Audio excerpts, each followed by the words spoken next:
Hello, everyone. Some faces I recognize, and of course, some of you are new to me. Um, uh, I'd like to start with a story. 2019 was a tremendously busy year for us. My practice was busy, and David and I had done considerable traveling, and I was so looking forward to doing a reset for 2020. And I had the privilege of being the Sabbath school superintendent for the first Sabbath in January 2020. And so what I did with my own funds was I purchased these glasses. And you're familiar with these glasses. We get these at the beginning of the year in terms of rah-rah, first of the year. And I was so looking forward to 2020 and really resetting. And so as I mentioned to the church that Sabbath, we have an opportunity to get a renewed vision and get eyes to see and really experience God in a new way, and challenge them with let's do something different with God this year. Let's make him the center of our experience this year.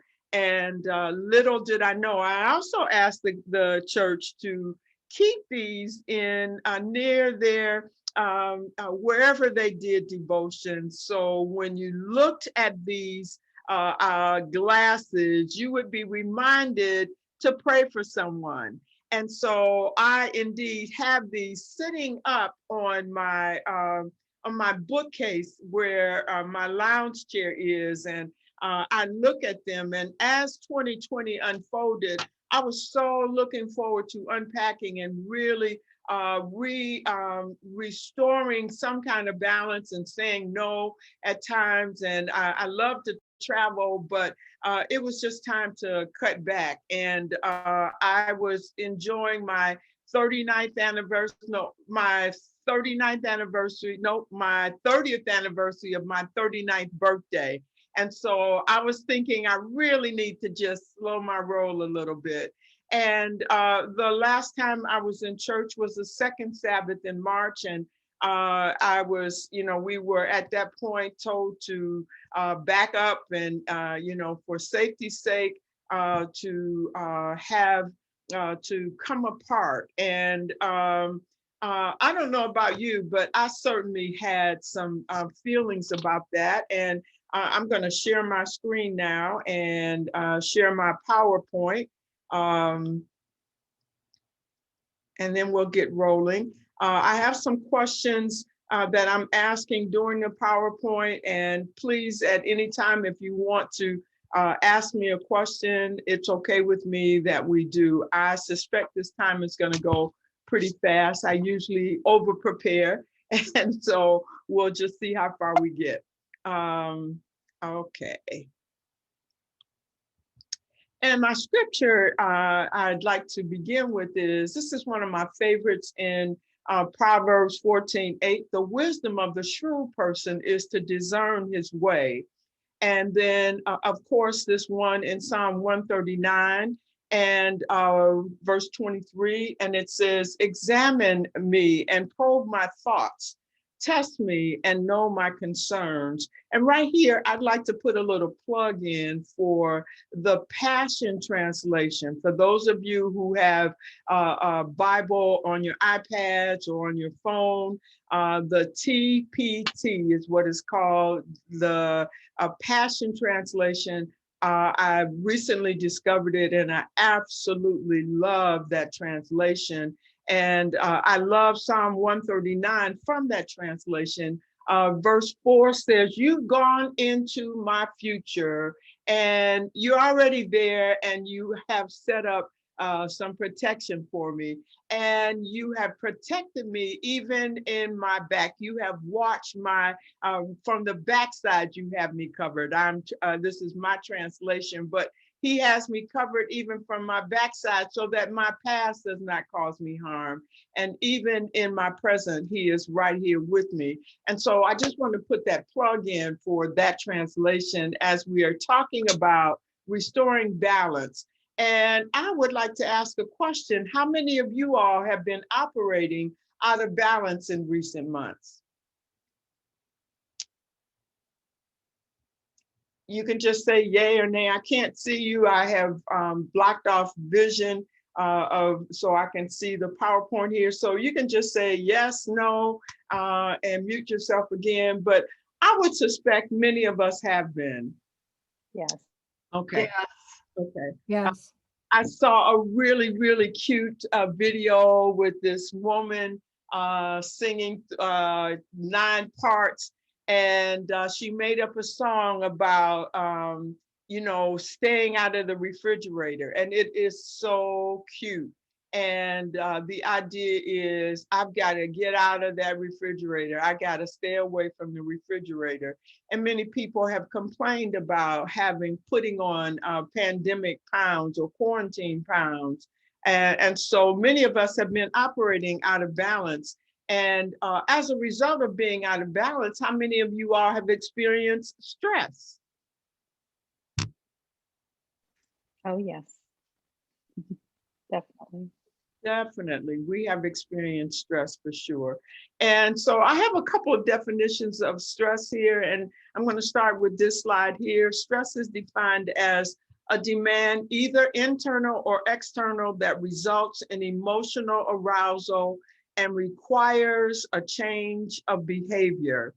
These demands or stressors may be physical, psychological, social, or environmental.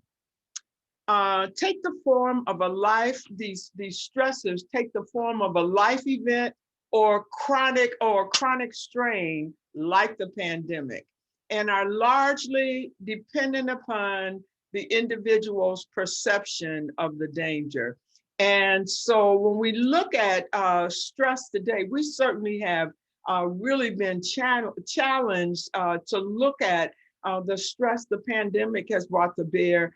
And now what we thought was an acute event has now turned into some time, at least a year. And experts are saying that it will take some time before we get back to what we experienced our lives before. And I dare say that I'm in keeping my expectations realistic, in the sense that I'm not expecting that life will go back to pre-pandemic days for a number of reasons, and I'm sure you have those feelings as well. Things are surely out of balance for all of us. And as I mentioned in the definition, causes of stress may be external or internal. Some causes of external stresses include major life changes like we've experienced in COVID-19, and to say nothing of the social unrest that we've experienced. I know earlier in the year, last year with the George Floyd experience, I was so distressed by that experience and the subsequent unrest that occurred when this man was killed. His life was taken right before my eyes. I just remember that was just so traumatic for me. And of course, the subsequent unrest. So on top of the COVID experience, now we have social unrest, and it was a lot going on that year. Work or school can be impacted by stress. And for me, instead of being in my office, I've had to come home and do telehealth online as opposed to being in my office, because I could not properly socially distance in my office. And so I've had to come home. In my husband's case, things were taken, class was taken out of the classroom and placed online. And class online presented a whole level of stressors, trying to figure out the technology associated with it. So there were several components associated with work and school that caused stress as well. Relationship difficulties. We've had opportunity, my husband and I've had opportunities to do a number of online workshops and sessions. And we've done a number of sessions with pastors. And we've talked about, we've heard pastors talk about the added stress of everybody being in the house and trying to find an equilibrium in their home. And it wasn't just pastors, but everybody now, we're all home together. And we also saw domestic violence instances go up because not everybody is home. And again, child abuse problems going up because now everybody is occupying the same space for a number of hours, whereas before we could get away, go to the job or go to school, and now everybody is home. And so there are definitely external stresses that occurred as a result of this pandemic. Financial problems. We already, you've heard these horror stories of how poverty has gone up and hunger has gone up in America, and not only in America, but around the world as places have jobs, people have lost their jobs because of the pandemic. And there certainly has been strain placed on families as a result of the financial problems. And being too busy. I thought for sure that with this pandemic, and it did prove to be the case for a couple of months anyway, that our schedule slowed down a little bit. And then once people figured out that they could have our expertise without flying us in and without additional expenses, people it came up out of the woodwork asking, can you come to our church to do Zoom meetings? And we were just now finding ourselves busier than when we were flying all over the country, yay, all over the world. And we had to take a step back because we had quickly become too busy. And children and family, again, with children out of school, that certainly has presented certain stressors. I have a 96-year-old mother who was now isolated because she needed to be quarantined for her own safety. And eventually she is in a assisted living facility. And the other day, I want you to know that she reported that Nancy Pelosi came to visit her. And I know these episodes of hallucinations have occurred because she is more isolated. We can't get in to see her. And then there was an outbreak in the facility where everyone had to stay in their apartments. So when I heard her describe vividly Nancy Pelosi being there, I was just, oh, my mom. And don't tell me, I know Nancy was here. So that certainly has been a stressor for me in terms of my own mother, and an external stress for me as well. Some internal causes of the stress include pessimism. I don't know what kind of person you are. You're a glass half full or a glass half empty person. But we've had reasons during this pandemic to feel some kind of pessimism and to even express pessimism, as we saw the numbers soar over the summer months, and then over the holiday seasons, the number of deaths and the number of positive cases of COVID. It was certainly a time for pessimism. And so when we think about our own situations, I'm thinking, man, when am I going to be able to get to see my mom and see other family members? It certainly, as we were thinking about the holidays, are we going to be able to pull a safe holiday gathering off? And we decided we were not able to do that. But there was definitely some pessimism right from the beginning as we were thinking about making these plans. This is a big one. Inability to accept uncertainty. We don't like uncertainty. I like to know, give me the plan, I can do it, I can follow up.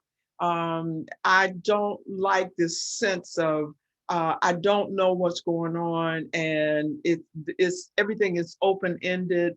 Another word that I used a lot over the summer was feeling powerless. I was feeling so powerless about what was happening for me and what was happening in our country as we watch what was happening, and the social injustice that was going on. I felt so powerless, and I know in prayer the Lord made it clear that I was struggling with my inability to accept uncertainty. I didn't like that sense of being powerless, and I'm sure many of you type A people know exactly what I'm talking about when I talk about the inability to accept uncertainty.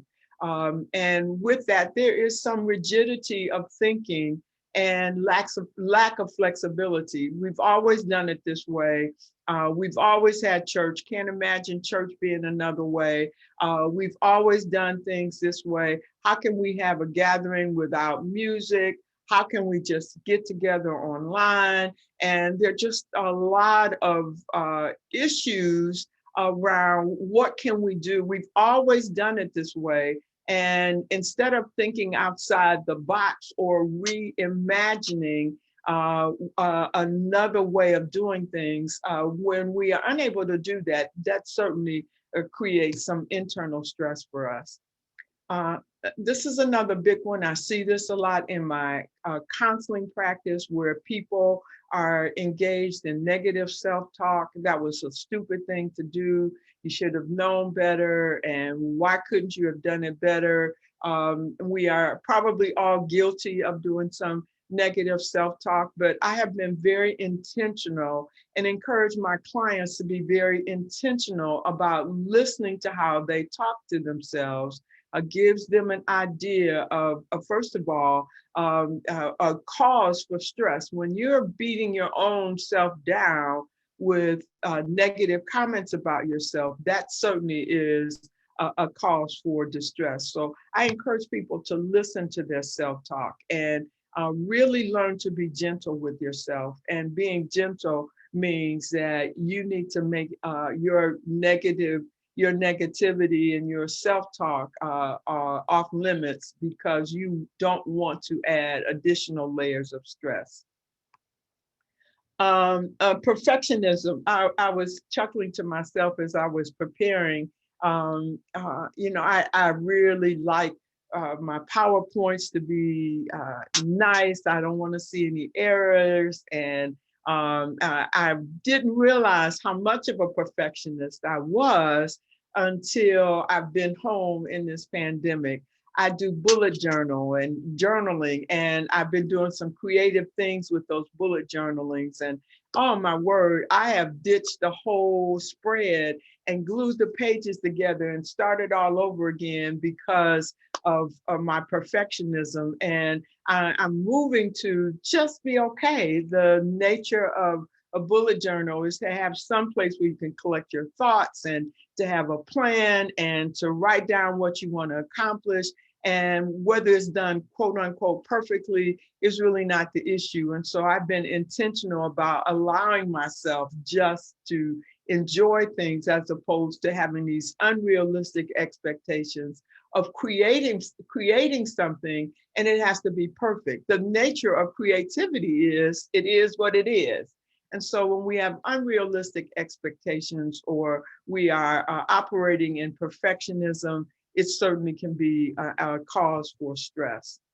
All or nothing attitude. Another way of looking at this is black or white thinking. I'm either all in or I'm not.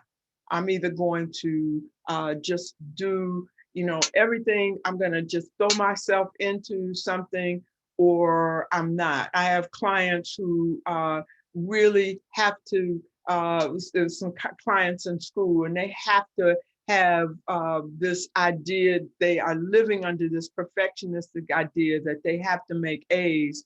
And even on a pass-fail assignment, they will do a effort when all that is required is a pass or fail grade. And for them, it is all, if I can't do it all, I don't need to do it at all. And I don't know how many of you all operate that way, but it certainly can produce a cause for stress.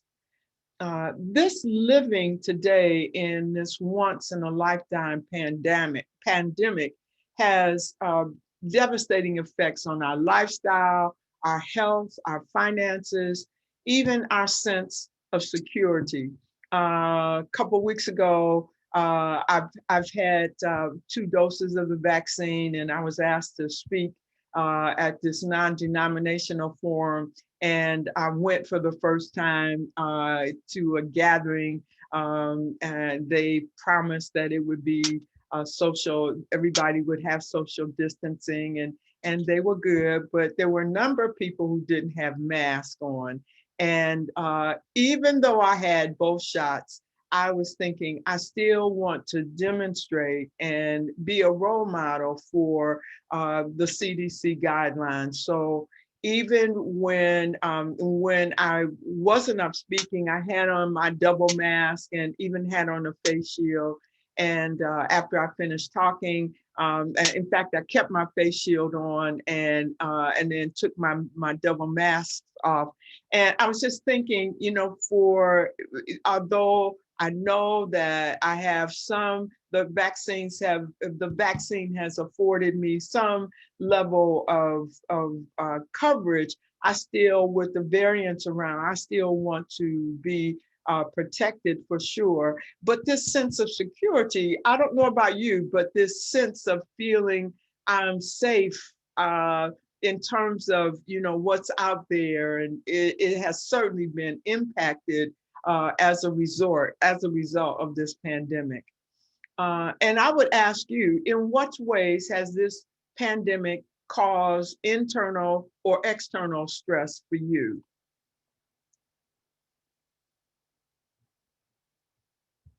So you got to come off mute and talk to me a little bit.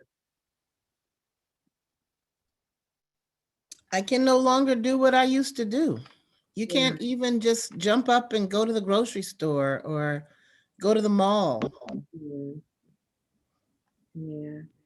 I remember the first shopping online I did. I was thinking, well, I wonder who had on these clothes before me. And just everything about shopping has been changed as well. And so I'm certainly tracking with you, Kathleen. Anybody else? Beverly, for me, I think it's the loneliness of not being able to gather in the small groups. That's been really difficult for me because I'm a very gregarious person, and it's really hard. I'm grateful for Zoom, but it's sure not the same. Right.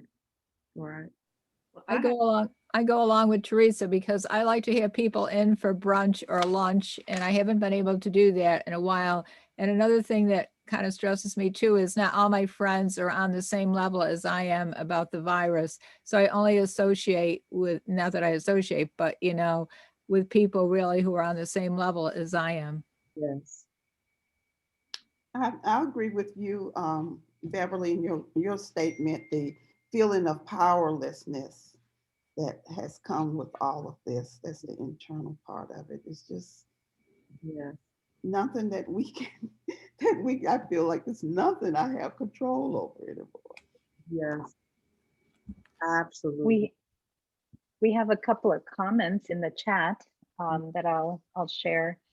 From Kim, she says that she's been able to focus on the positive and actually improve her health, and through that has been able to inspire others as well. And Debbie says that family members and others who do not carefully or consistently be careful with guidelines has been a source for stress for her. And also Kathy mentions that changes in how we socialize and do life together really have to be so very intentional. Philip says, I find it stressful to go shopping just because I know that I'll be around others and I don't know what precautions they take. Mhm. And Debbie also adds on that it saddens her that we as a people, because we have as a people not finished God's work, but happy that people are more serious about spiritual matters and more open now. And I also wanted to share one of the stressors that I have is in inability to be intimate with my grandchildren. You know, they're little, and that's a big deal for me. We get to see each other distantly, but it's sometimes it just is not enough on either of our parts, theirs or mine. As well as through the pandemic, I have been assisting with a food distribution program at our church that has been created during the pandemic because of needs. And that creates a level of stress for me because you never know who you may or may not come in contact with that may be a carrier. We try to do all the right things and no one has been impacted, but it's still there in the back of my mind. You know, what if this was a time of exposure? So those are stressors. I wonder if anybody is stressed around the vaccines. Oh, I am. I feel like I need to be more proactive about wanting to take it, but I have certain conditions with my own health that makes me overly concerned. So I'm just moving forward cautiously is the best way I can say it. Okay. I also, I'm Lori, and I'm worried. I have concerns about the vaccine because there have been rumors about fertility issues, and being somebody of childbearing age, I have one child, but I think I want to have a second child. And so I'm a little conflicted because I'm like, if the virus could potentially have the same effect or worse. And so I'm still very cautious and I'm just not sure as to the way forward. Do I want to take the vaccine now? Do I want to wait? I'm just not very unsure. Yes. Yes. And And I have go ahead. I have a lot of people that talk to me about the vaccine and trying to encourage me to take it or not take it and trying to change my mind about my decision, as well as some of them want me to make up their mind for them. And so just the whole conversations around vaccines I find stressful. Yes. Yes. Yes. Yes. And I think I am as healthcare professionals, people do come to us, and again, as a counselor, people come and want me to tell them what to do all the time. And of course, it's not my job to do that. And I feel the same way about the vaccine and being comfortable with my decision to take the vaccine, and also comfortable with people who want to come to me. I can educate you, but whether I did or not is irrelevant. What do you want to do? How do you want to manage this time for you? How do you feel about taking the vaccine? And if it's an issue of education, I have a great video by a physician out of Atlanta, very well done, very basic. And I will share that, but I always encourage people to make up their own minds about it because it is an individual decision. And we all have to come to this place where we have to decide what we need to do, what's best for us as well as for our family. But it certainly has demonstrated to being an area of distress for people as we struggle with, people coming and asking us as healthcare professionals, and then please tell me what to do. And that's not my call. My job is to help you to make a decision for what's best for you. And I love doing, really talking about stress in terms of a physical or a biological phenomenon. And especially as I'm working with people who've had a lot of trauma in their lives, and this time, people who have experienced a lot of trauma, and now with the stress of the pandemic, they can be more easily triggered. And so I like to talk about the biological impact of stress. And it is an experience that happens of feeling being unsafe when you are indeed safe. I've had people who are just really feeling like they're unsafe. They judge all men as unsafe because they may have had a bad experience with their parent, or may have been abused. So all men are unsafe, and they feel unsafe in situations when they really are safe. And so those past memories come in and defile the present. And really, stress is a physiological phenomenon.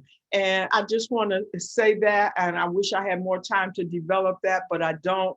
But when we talk about some strategies, I'll be talking about why this is really important to understand the physical or the biological response and some interventions that are effective. Okay. And this is an example. I know when I first went into quarantine, my husband and I, and just not stressed, nobody was around, but it was just, oh man, I can get it just taking a walk every day. I can, somebody can walk past me, and what if the virus is in the air? And, really feeling unsafe, even on a walk outside. I knew what the science says, but I was just really concerned. And so, I just wanted to point that out. And as I mentioned, I'll talk some more about that later. Approaches to stress management. There's a task-oriented manner of doing it. You take charge of and confront the source of stress. Whatever the stressors are, you take charge of them and try to manage them. Another way is emotion-oriented. I manage the emotions that come up as a result of the stress, but not the source of the stress. And then there's an avoidant strategy, and that is to avoid the stressor at all. Well, in the grips of the pandemic, we cannot avoid the stress. In the grips of the racial reckoning in our country, we cannot avoid the stress. We are right here in the midst of it. And so the question I have for you, which of these three approaches best describes your approach to stress? Are you going to try to take charge and confront the source of the stress? Are you going to deal with your emotions, or are you going to try to avoid it? How do you manage your stress?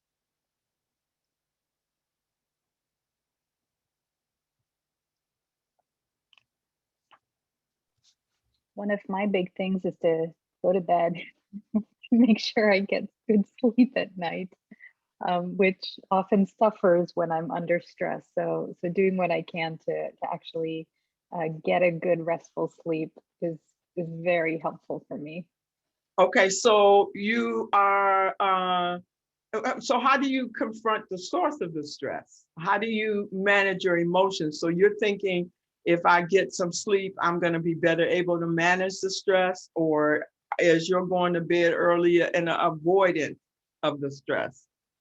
It actually does help me manage the emotional factors better, because I'm better able, I definitely, when I don't get the sleep I need, I know my emotions are more difficult to manage.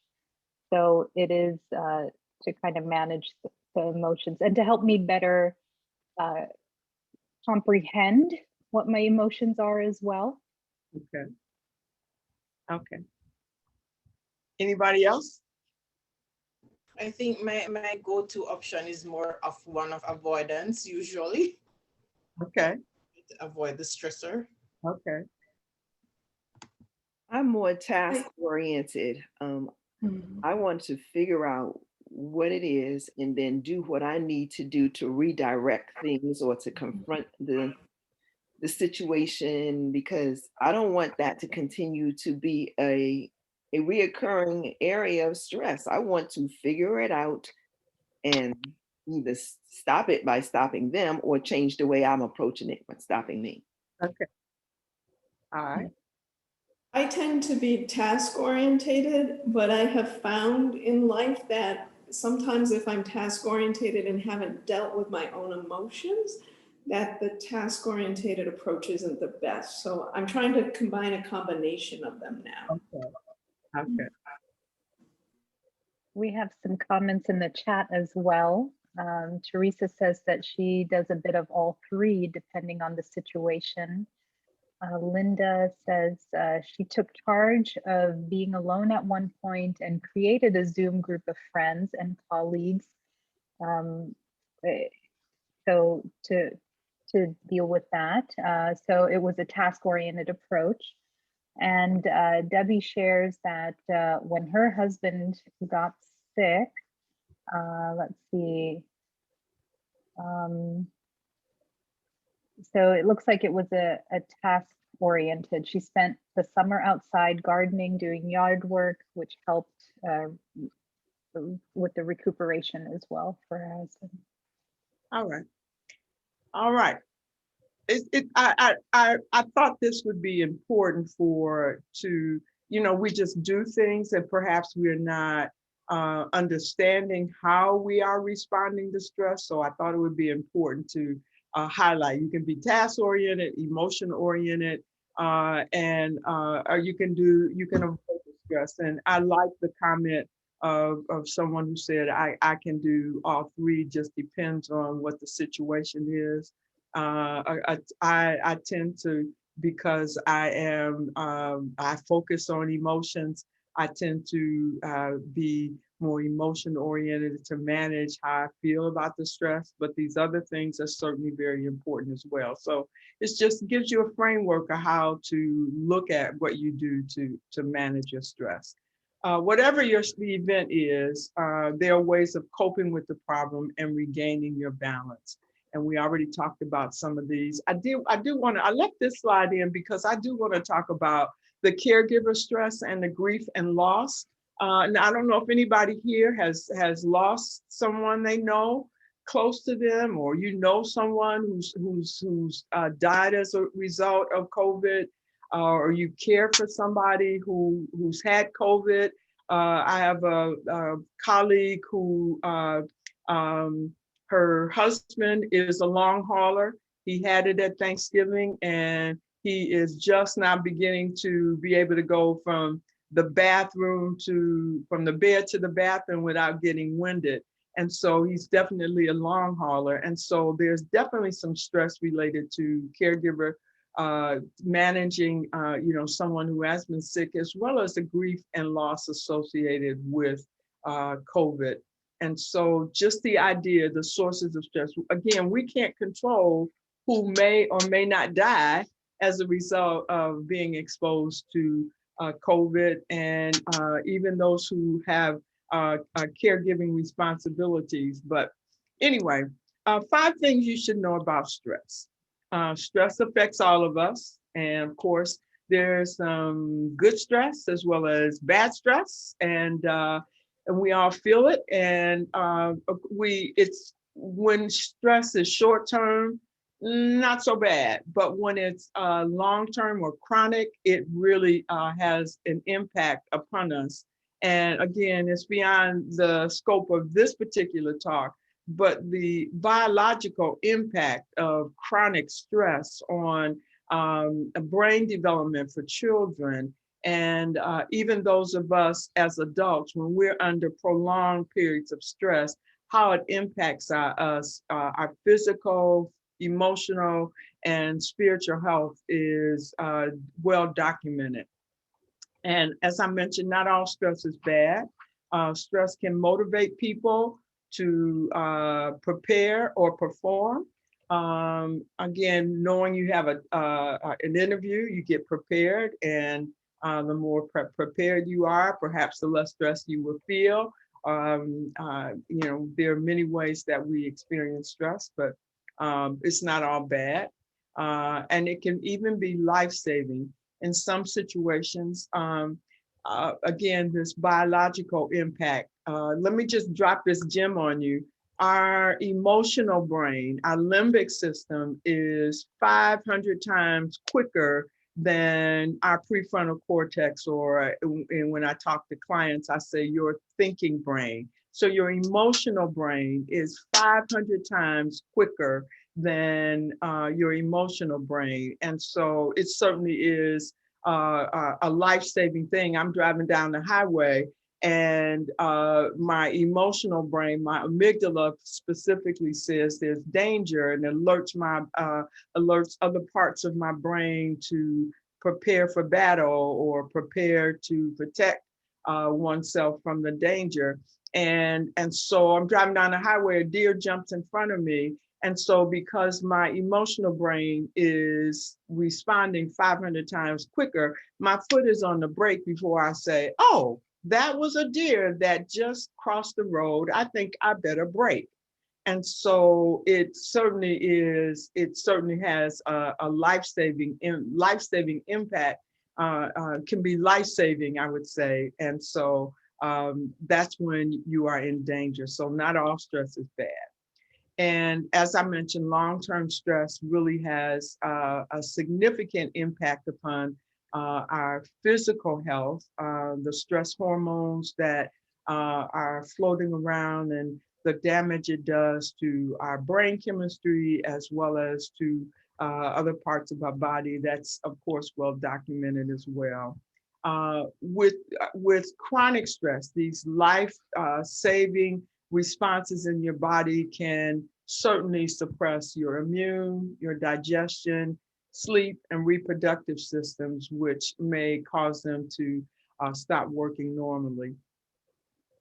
Long-term stress can impact your health in other ways. How you feel stressed. Some people get a headache, some people's their neck gets tight or their back tightens up. Some people have digestive problems. Some people have insomnia. Some people have anger or irritability, or they may experience sadness.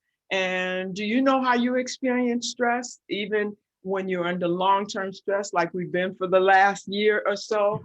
How are you feeling that stress at this point?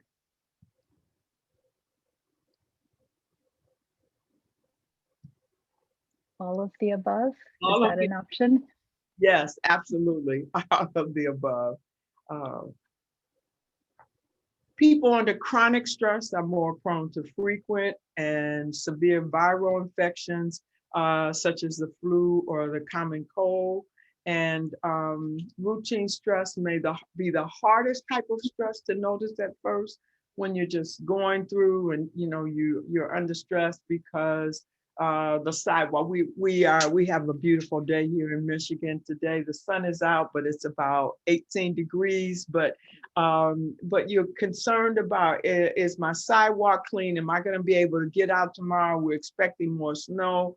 And so I may not even be aware that I'm struggling with that. And then all of a sudden, when I have to get in the car, it's like, oh, okay. It's really, I know all of a sudden I'm aware that this stress that I've been thinking about is snowing. I got to go on this country road. Am I going to be able to make it?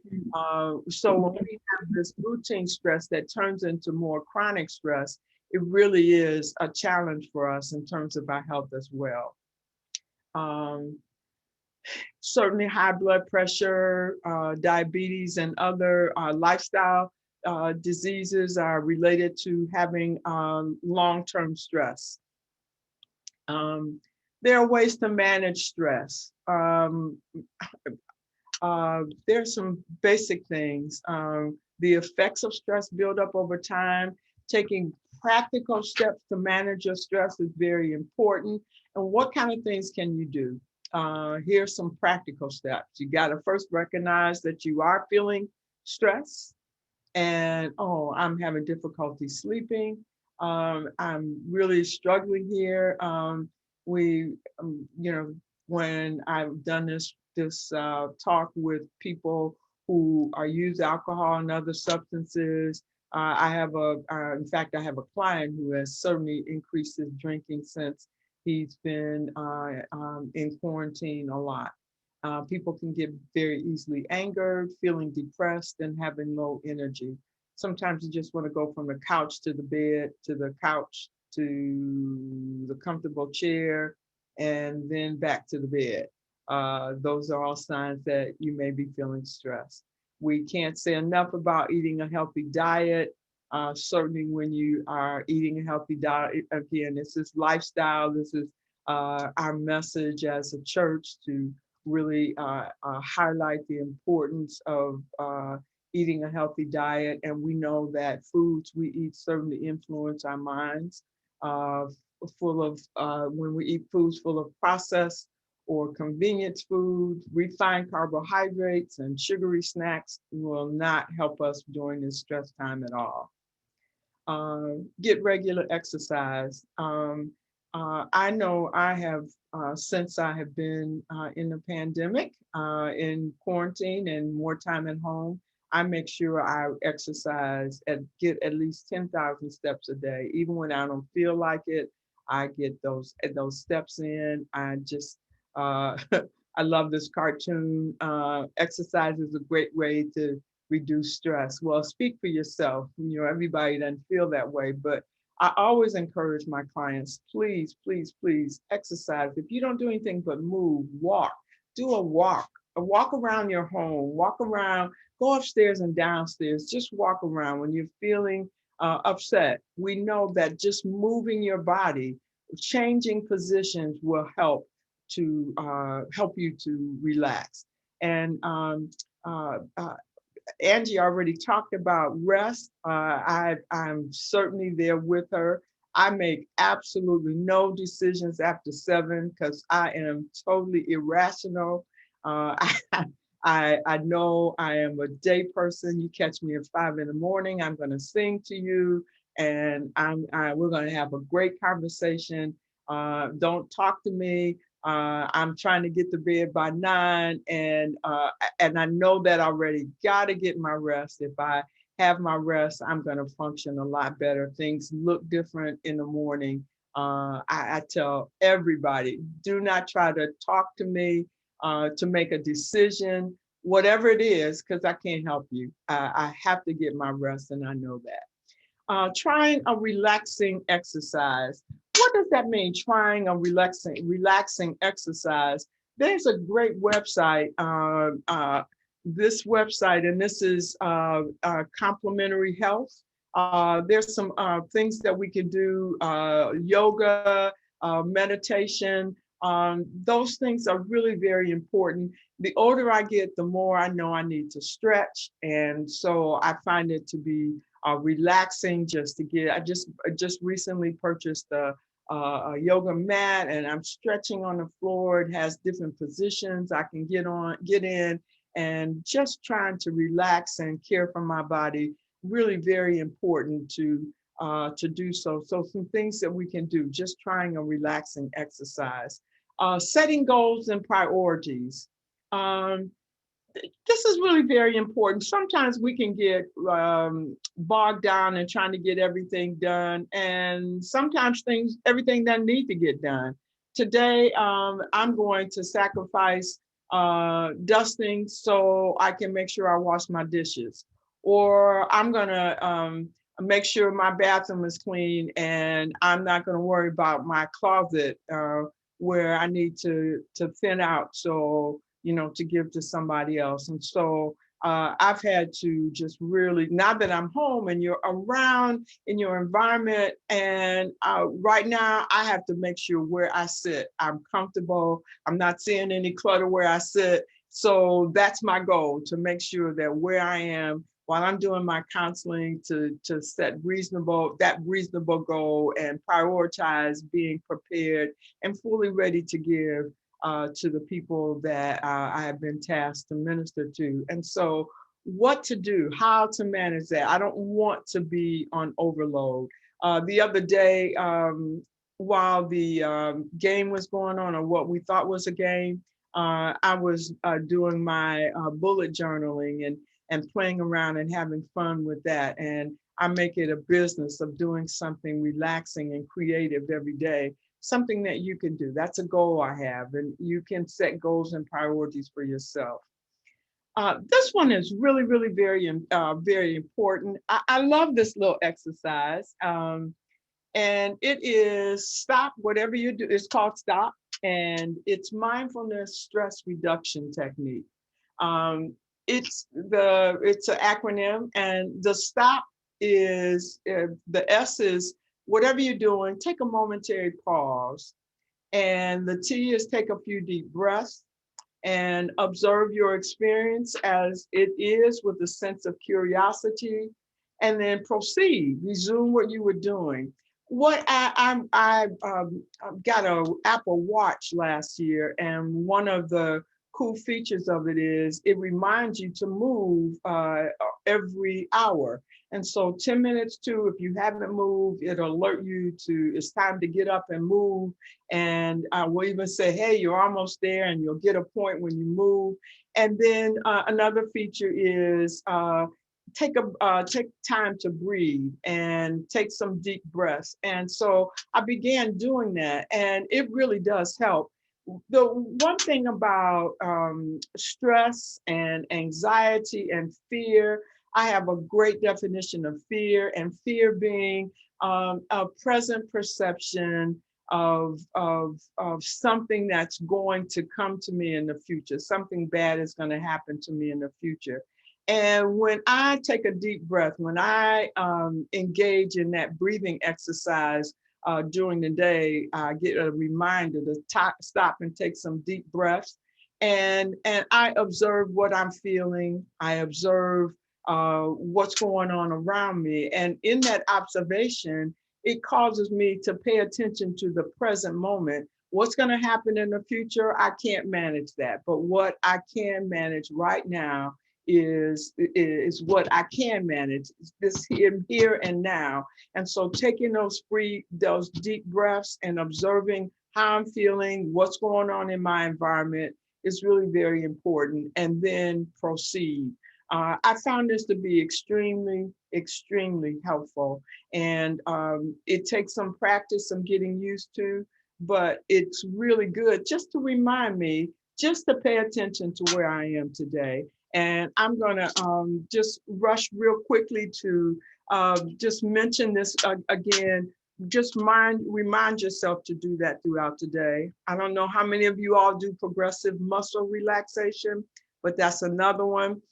Just a real quick FYI piece, that the floor of the pelvic muscles, when you tighten them and release them, they are the only muscle groups in your entire body that when they are relaxed will relax your entire body.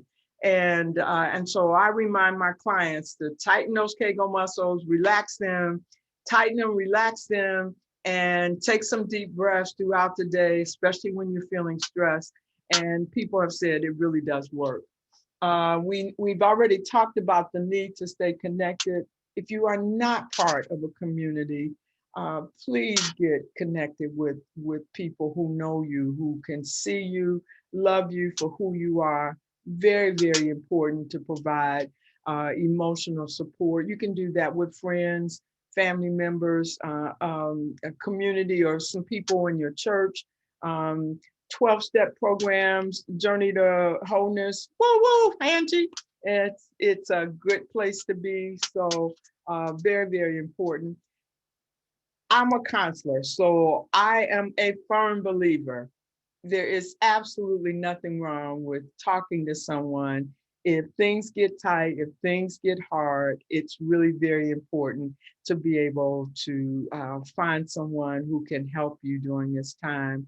I know in our medical practice, the staff have reported, people are more anxious and feeling out of control what's going on. And so please, please, please, there is no shame to getting that emotional help at all. So, there is on the NAD family family website, a list of counselors throughout the country, Adventist counselors. If you need a counselor and you want an Adventist counselor, there is a list on the NAD Family Life website that might be of help to you. If you are not, you don't really care if they're Adventist, you just want somebody skilled, by all means, get that help you need. So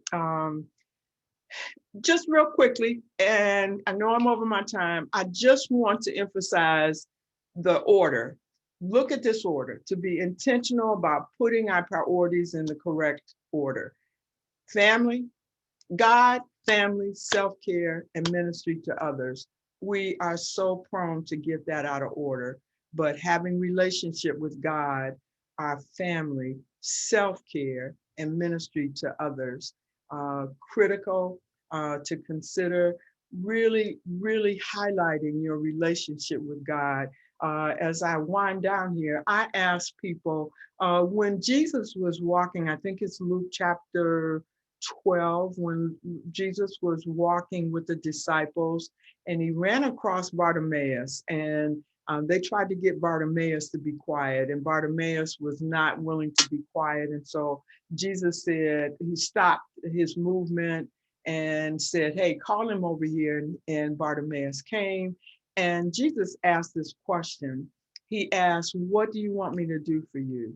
And Bartimaeus was able to say, I want you to give me my eyesight. And Jesus said, it's done, even as you asked, it's done. And I sit oftentimes asking, Lord, I hear you. I want to hear you ask me, what would you have me to do for you today? To sit and connect with God, to meditate on who he is and what he means to me. And my relationship with him is what's going to carry me during these difficult and challenging times. And so again, putting God first, family, and then this self-care and ministry to others. It's so easy for us to get that all twisted up, but I just can't stress enough healthcare providers to really keep this order. You got to have something to give, to pour into others, and that happens as you keep this order. And without further ado, I can talk for a long time, and so I'm going to quit now and turn it back over to Angie, and I got to get out of this sharing screen. There you go. Let's see if I can get out of this. Thank you so much, Beverly. That was fantastic. Such great information, as well as tips for us to start implementing in our lives, and the reason why behind it too. So thank you so much. So we have I've put the link in the chat for the Family Ministries website that has the directory of counselors. You can get that there. We're also, the recording for today's presentation will be on our website, and I will link to that there as well. So you'll be able to find the link alongside with the recording, as well as some of the resources that Beverly has mentioned. I forgot to mention that she has authored a book along with her husband called Cleansing the Sanctuary of the Heart. So you'll want to get a copy of that. We put the link of that on our website. So I'm going to actually ask Beverly if you would pray, and then Joan, if you would also have another prayer for us. I'll be happy to do that. In terms of the education, as I mentioned, the Grady Doctor, it's about 6 or 7 minutes on YouTube. I think it's her take on COVID, the COVID vaccine. It's excellent, very down to earth, very relatable. You might want to look at it. I pass it on as an educational tool as well. So, thank you, Father. This time that we're living in. We just thank you that you said in Psalm 139, you've gone before us. You've gone and you've ordered our steps in our future. You've gone and you've disarmed the enemy, and even in the disarming, when it looks like he's not the truth is, Lord, you have disarmed him, and we're so grateful. I'm so thankful for these ladies who are committed to sharing and being a blessing to their churches and even in the community that they find themselves in. In a special way, I lift up Kathy, who's lost so many people who have fallen asleep, Lord, as a result of this terrible, terrible disease. I know, Lord, that you are not unmindful of her and her family. And I pray that the comfort that only can come from you, they would experience and receive and feel. Thank you so much for, we know, Lord, that this is all just a reminder that this is all a result of sin and it's going to come to an end. And that's what, in our powerlessness, we can hang on to, that you are in charge and you have, this is how far the enemy can come and no farther. Thank you so much for this opportunity to share in Jesus' name. Amen. Father God, we thank you so much for the wonderful presentation that we have just heard on stress. All of us are under some kind of stress in one way or another, and we have learned so much today. Thank you for Beverly, and I pray that you will continue to be with her in her work. And I pray for each of us. Father, you know our different needs individually, and I pray that we will prioritize and place in order the things that we need to place you first, and then family, and then self-care, and then our ministry to others. Father, I pray that you will just anoint each one of us now with your Holy Spirit, that you will go with us now as we go our separate ways, that you will help us in our families, in our work, in our ministry, in the church, and that we will just place you first in everything, Father God. And we thank you so much for listening and answering. In Jesus' name, amen. Amen.